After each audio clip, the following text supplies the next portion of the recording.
Хайде да си направим слайм! За целта ще ни трябват купичка, боичка, лепило, сега малко се забавих, вилица или лъжица, все тая. И аз нямам борекс, така че разтвор за лещи и сода бикарбонат.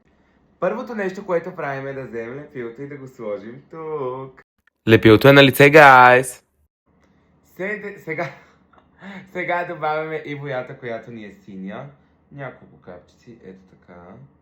И разбъркваме да стане морско синьо. Забравих да кажа, че трябва да добавим и пяна за бръснене. Сега добавяте една чайна лъжичка сода бикарбонат. Може и да потребва втора, сега ще видим. И сега е време да сложим и разтвора за лещи и да видим какво ще се получи.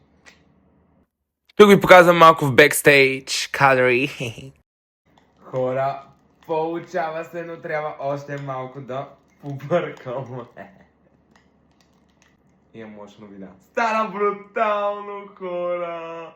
Малко лепне, но е доста забавно. Наистина се върнах в детството си.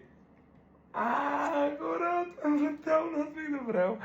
Колко се радвах като дете, буквално на слайма. Така че направете си и вие!